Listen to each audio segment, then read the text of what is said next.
헤어지자고 말했더니 상대방이 울면서 매달립니다. 알았어, 내가 잘못했어. 딱 한 번만 기회를 줘. 이번엔 진짜 바뀔게. 눈물까지 흘리면서 이렇게 말하는데 어떻게 차갑게 돌아서겠어요. 그래서 한 번 더 믿어보기로 합니다. 사랑하는 사람이잖아요. 근데 이 선택이 당신 인생에서 가장 큰 실수가 될 수도 있어요. 왜냐하면 이 사과는 진짜가 아니거든요. 그리고 이것보다 더 무서운 반응이 하나 더 있는데 그건 당신의 정신을 완전히 무너뜨려 버립니다.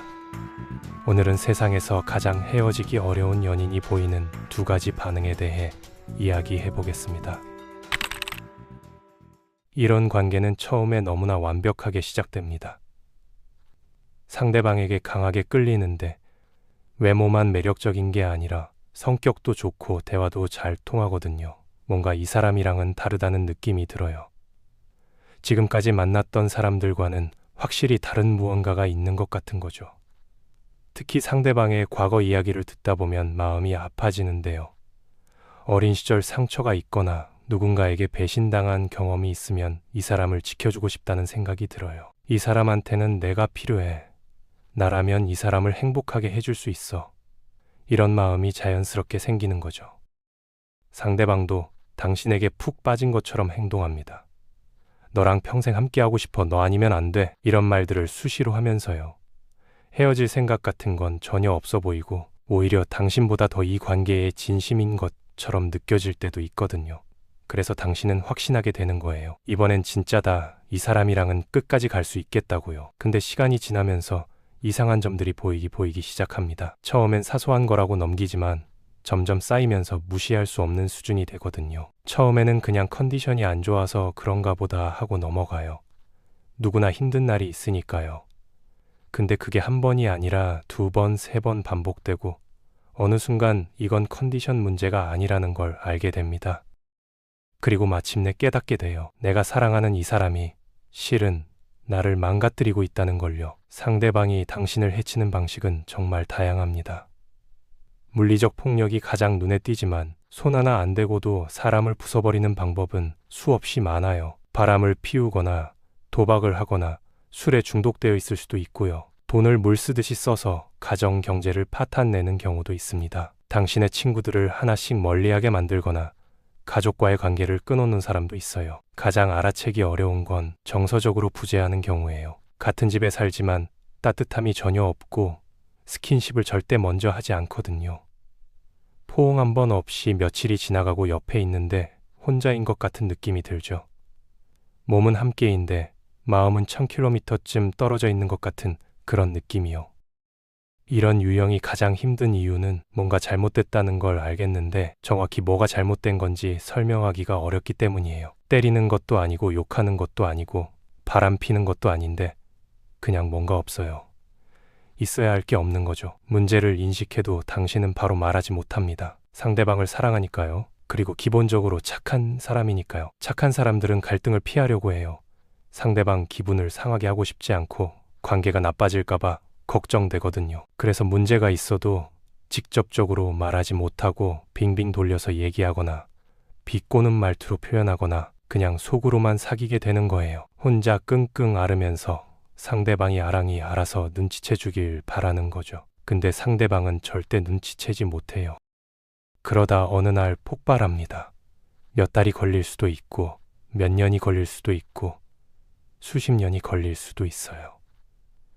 더 이상은 안 되겠다 싶어서 마침내 용기를 내서 정면으로 문제를 제기하는 거예요. 어른으로서 제대로 된 목소리를 내는 겁니다. 이때 상대방이 보이는 반응이 두 가지가 있는데요. 둘 다 지옥 같지만 두 번째는 특히 악몽입니다.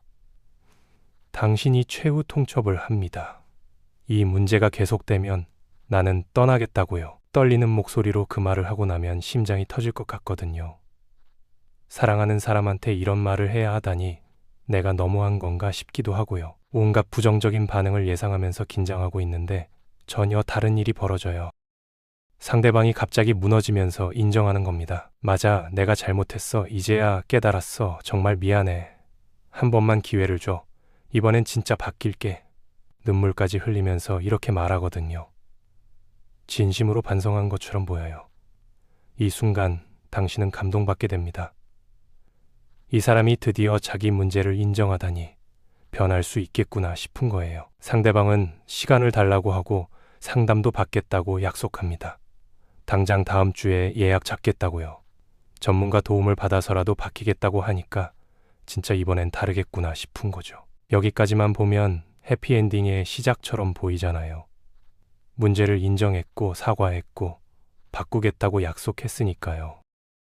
드디어 고생 끝 행복 시작인가 싶은 거예요. 그동안 참고 기다린 보람이 있구나 싶기도 하고요. 근데 아니에요. 상대방은 변하지 않습니다. 그 순간에는 진심일 수도 있지만 그 진심이 일주일을 못 가요. 딱 당신이 떠나지 않을 정도로만 노력하고 위기가 넘어갔다 싶으면 슬슬 원래대로 돌아가거든요. 약속했던 상담은 한두 번 가다가 요즘 바빠서라는 핑계로 안 가게 되고요. 바꾸겠다던 행동은 어느새 예전 그대로입니다. 처음엔 매일 안아주겠다고 했는데 일주일 지나면 다시 스킨십이 사라지고 술 줄이겠다고 했는데 한 달 지나면 다시 술병이 늘어나고요. 그럼 당신은 또 참다가 다시 폭발하겠죠? 그러면 상대방은 또 사과하고 약속하고 또 안 변해요. 이 사이클이 끝없이 반복됩니다. 폭발, 사과, 잠깐 변화, 원래대로 다시 폭발. 이게 공식처럼 반복되는 거예요. 그리고 매번 당신은 속게 됩니다. 왜냐하면 믿고 싶으니까요. 사랑하니까요. 이번엔 진짜 다르겠지 하는 희망을 버릴 수가 없는 거예요. 여기서 무서운 건 이 반복 사이사이에 시간이 흐른다는 거예요. 약속과 실망 사이에 그 시간 동안 인생이 지나가거든요. 아이가 태어나기도 합니다. 상대방은 당신을 붙잡아 두기 위해 아이를 원했을 수도 있고, 당신은 행복한 미래의 증표로 아이를 원했을 수도 있죠. 집도 같이 사고, 대출도 같이 받고, 양가 부모님도 만나면서 책임은 늘어나고, 선택지는 줄어들고, 당신은 예전만큼 젊지 않게 돼요. 떠나려면 잃어야 할 것들이 점점 많아지는 거예요. 이쯤 되면 깨닫게 됩니다. 그 사과가 진짜가 아니었다는 걸요. 진짜 사과는 행동의 변화가 따라오거든요. 근데 이 사람의 사과에는 변화가 없어요. 그냥 당신을 붙잡아 두기 위한 도구였던 겁니다. 위기 상황을 모면하기 위한 전략이요. 사과하고 약속하고 잠깐 노력하는 척 하다가 다시 원래대로. 이게 이 사람의 패턴인 거예요. 어쩌면 이 사람도 그 순간에는 진심으로 바뀌고 싶었을 수도 있어요. 근데 바뀔 능력이 없거나 바뀔 의지가 부족한 거죠. 결과적으로 당신에게는 똑같아요. 약속은 지켜지지 않고 상처는 계속되니까요. 근데 두 번째 반응은 이것보다 훨씬 더 잔인합니다. 첫 번째는 그래도 인정은 하잖아요. 사과는 하잖아요. 두 번째는 그것조차 없어요. 당신이 문제를 제기하면 상대방이 완전히 부정해버립니다. 무슨 소리야? 네가 상상하는 거야. 문제는 오히려 너한테 있어. 당신이 분명히 경험한 일을 없었던 일로 만들어버리는 거예요. 동시에 굉장히 화를 내고 상처받은 척을 합니다. 왜 나를 이렇게 의심해? 나를 믿지 못하면서 문 사랑이야. 이런 식으로 오히려 역으로 공격하거든요. 그러면서 당신도 문제가 많다고 몰아붙여요. 너도 완벽하지 않잖아. 너는 얼마나 잘했는데. 그래, 이렇게요. 여기서 이상한 일이 벌어집니다. 분명히 당신이 피해자인데 어느 순간 가해자가 된 것 같은 느낌이 드는 거예요. 내가 뭔가 잘못한 건가? 너무 예민하게 군 건가? 상대방을 의심한 내가 나쁜 건가? 이런 생각이 들기 시작합니다. 연애 중에 일어나는 일들은 보통 녹화되지 않거든요. 증거가 없어요. 당신 기억밖에 없는데 상대방이 그런 적 없다고 우기면 흔들리기 시작합니다. 상대방이 정말 돈을 너무 많이 쓰는 건지, 내가 잔소리가 심한 건지, 진짜 바람을 피우는 건지, 내가 질투가 심한 건지 헷갈리기 시작하거든요. 정말 스킨십을 안 하는 건지, 내가 너무 집착하는 건지, 내 기준이 너무 높은 건지, 이게 점점 모호해지는 거예요. 당신이 착하고 열린 마음을 가진 사람이라서 더 문제예요. 이런 사람들은 자기가 완벽하지 않다는 걸 알기 때문에 상대방 말에 귀를 기울이게 됩니다. 나도 실수할 때가 있으니까 어쩌면 이번에도 내가 잘못 본 걸 수도 있어. 이렇게 생각하는 거죠. 어쩌면 정말 내가 이상한 건지도 몰라. 이 사람이 나를 사랑하는데 거짓말을 하겠어. 이런 생각이 드는 거예요. 사랑하는 사람이 자신 있게 말하잖아요. 그런 적 없어. 네가 상상하는 거야. 그러면 내 기억을 의심하게 되는 거죠. 처음에는 아니야, 내가 분명히 봤어 라고 생각하지만 이게 반복되면 점점 자기 자신을 믿지 못하게 됩니다. 내 기억이 틀린 건가? 내 감정이 비정상인 건가? 정말 내가 문제인 건가? 이런 의심이 점점 커지거든요. 그리고 어느 순간 이렇게 생각하게 돼요. 자기 감정과 판단을 무시하는 게 관계를 유지하는 대가라면 그 대가를 치르는 게 나을 수도 있다고요. 적어도 헤어지지는 않잖아요. 적어도 혼자는 아니잖아요. 내가 좀 참으면 되는 거잖아요. 내가 좀 이상한 거면 어때요? 이 사람이랑 함께 할 수 있으면 된 거지. 그렇게 스스로를 설득하게 됩니다. 그래서 더 많은 시간이 흐르고 아이가 더 생기고 재산이 더 얽히면서 떠나기가 점점 더 어려워집니다. 가장 무서운 건 현실 감각이 파괴되기 시작한다는 거예요. 상대방이 계속 당신이 이상하다고 암시하면 진짜로 자기가 이상한 것 같은 느낌이 들기 시작하거든요. 뭐가 정상이고 뭐가 비정상인지도 모르겠고 내 감정이 진짜인지도 모르겠고 내가 뭘 원하는지도 모르겠어지는 거예요. 이 상태가 지속되면 우울증이 오거나 불안장애가 생기거나 심한 경우 공황 발작이 올 수도 있습니다. 근데 무너진 상태에서 누군가를 떠나는 건 더더욱 어려운 일이에요. 멀쩡할 때도 못 떠났는데 무너진 상태에서 어떻게 떠나겠어요. 그래서 더 깊이 갇히게 되는 거죠. 완전히 빠져나올 수 없는 늪에 빠진 것처럼요. 이 두 가지 반응의 공통점은 둘 다 당신을 관계 안에 가둬둔다는 거예요. 첫 번째는 희망으로 가두는 거예요. 변하겠다는 약속으로 계속 기다리게 만드는 거죠. 이번엔 다르겠지, 이번엔 진짜겠지 하면서요. 두 번째는 혼란으로 가두는 거예요. 당신이 이상한 거라고 세뇌해서 떠날 생각 자체를 못하게 만드는 거죠. 떠나고 싶은 이 마음 자체가 내가 비정상이라서 그런 거라고 믿게 만드는 거예요. 방법은 다르지만 결과는 같습니다. 당신은 떠나지 못해요.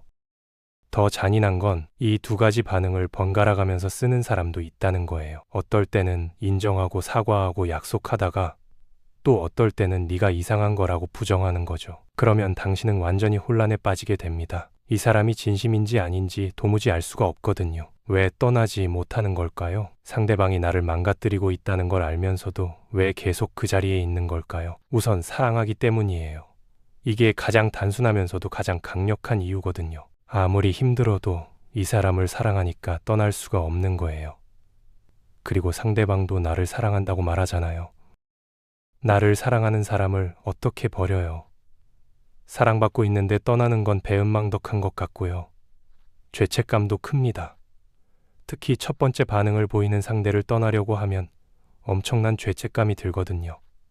이 사람이 바꾸겠다고 노력하는데 내가 떠나면 나쁜 사람 되는 거 아니야. 한 번만 더 기회를 줘야 하는 거 아니야. 이런 생각이 드는 거예요. 상대방의 눈물과 약속이 당신을 올가매는 거죠. 자기 의심도 발목을 잡습니다. 두 번째 반응을 계속 접하면 정말 내가 이상한 건가 싶거든요. 이 관계를 떠나고 싶은 것 자체가 내가 비정상이라서 그런 건가? 정상적인 사람들은 이 정도는 참는 건가? 내가 너무 예민한 건가? 이런 의심이 결정을 못 내리게 만들어요. 떠나려면 내 판단이 맞다는 확신이 있어야 하는데 그 확신이 계속 흔들리니까요. 현실적인 문제들도 있어요. 아이가 있으면 아이 때문에 못 떠나고 경제적으로 의존하고 있으면 돈 때문에 못 떠나거든요. 공동의 친구들이 있으면 관계가 복잡해질까봐 못 떠나고 시간이 지날수록 이런 얽힘은 더 복잡해지면서 떠나는 게 점점 더 어려워지는 거예요. 그리고 이상하게 들리겠지만 익숙함 때문이기도 해요. 아무리 힘든 관계라도 익숙해지면 그게 편해지거든요. 불행에도 익숙해질 수 있습니다. 지금 이 고통은 예측 가능하잖아요. 오늘도 상처받겠지, 내일도 실망하겠지. 이건 알아요. 근데 떠나면 뭐가 기다리고 있을지 모르거든요. 알 수 없는 미래보다 익숙한 고통이 덜 무섭게 느껴질 수 있는 거예요. 새로운 시작이 두려운 거죠. 혼자 살 수 있을까? 다시 누군가를 만날 수 있을까? 이런 두려움이 발목을 잡습니다. 여기서 아픈 얘기를 해야 할 것 같아요. 이런 관계에 오래 머무는 사람들에게는 공통점이 있습니다. 아마도 당신의 과거 어딘가에 견딜 수 없는 상황을 오래 참아온 역사가 있을 거예요.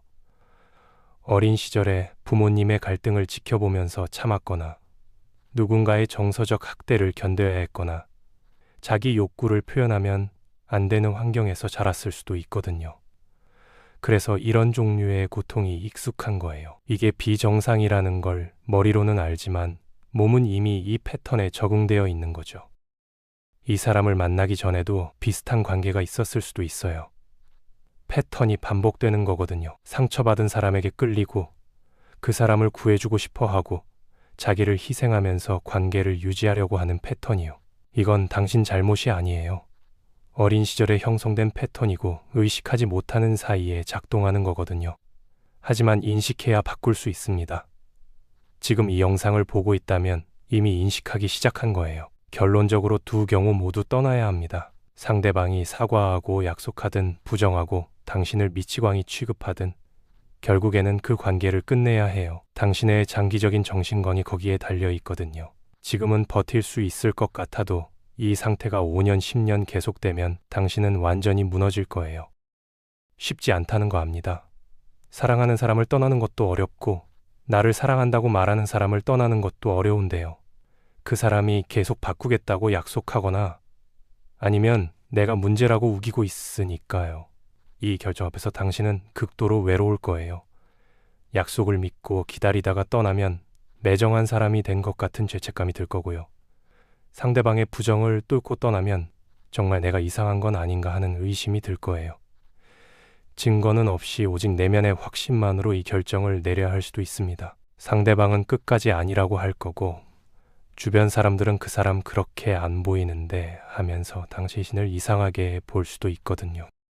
아이가 있다면 아이 때문에라도 참아야 하는 거 아니냐는 말을 들을 수도 있고요. 모두가 당신의 결정을 이해해주지 않을 수 있어요. 그럼에도 떠나야 합니다. 떠나기 위해서는 스스로에게 이렇게 말해야 해요. 나는 상처받은 사람을 사랑하고 있고 이 사람은 현실적으로 변할 수 없거나 변할 의지가 없다고요. 어쩌면 나를 변하지 않는 핑계로 쓰고 있을 수도 있다고요. 아니면 이 사람은 현실을 부정하고 있고 내 자기 의심과 신뢰를 이용해서 자기 자신을 솔직하게 들여다보지 않으려 한다고요. 그리고 나에게도 문제가 있는데 그건 상대방이 말하는 문제가 아니라 이런 관계를 너무 오래 참아왔다는 거예요. 나를 힘들게 하는 사람 곁에 너무 오래 머물렀다는 거죠. 그건 아마도 과거의 상처 때문일 거고 그 상처를 치유하는 것도 중요한 과제입니다. 높은 산을 오를 때 혼자 가면 안 되는 것처럼 이 상황에서도 동반자가 필요합니다. 전문 상담사가 될 수도 있고 정말 좋은 친구가 될 수도 있어요. 당신이 제정신이라는 걸 계속 확인시켜주고 또 맞다고 말해줄 수 있는 사람이요. 특히 두 번째 반응을 오래 겪은 분들은 이게 정말 중요하거든요. 혼자서는 자기 판단을 믿기가 너무 어렵기 때문이에요. 세상에서 가장 나쁜 선택을 하는 것 같은 순간에 곁에 있어줄 사람이 필요합니다. 비록 자기 혐오와 조급함과 모든 걸 망치고 있다는 느낌에 시달리겠지만 사실 당신은 인생 최고의 결정을 내리는 중일 수 있거든요. 마지막으로 이것만 기억하세요. 사랑한다는 말이 진짜 사랑인지 아닌지는 말이 아니라 당신의 상태가 알려줍니다. 그 사람 곁에서 당신이 점점 더 건강해지고 있다면 그게 사랑이에요. 더 당당해지고 더 밝아지고 더 나다워지고 있다면요. 점점 더 무너지고 있다면 그건 사랑이 아닙니다. 아무리 상대방이 사랑한다고 말해도요. 딱 한 번만 봐달라는 그 사과가 진심인지 아닌지는 말이 아니라 행동이 알려줍니다. 진짜 변화가 따라오는지 지켜보세요. 그리고 또다시 같은 패턴이 반복된다면 이제는 정말 떠나야 할 때입니다. 당신은 건강한 관계를 가질 자격이 있는 사람이에요. 더 이상 자신을 의심하지 마세요.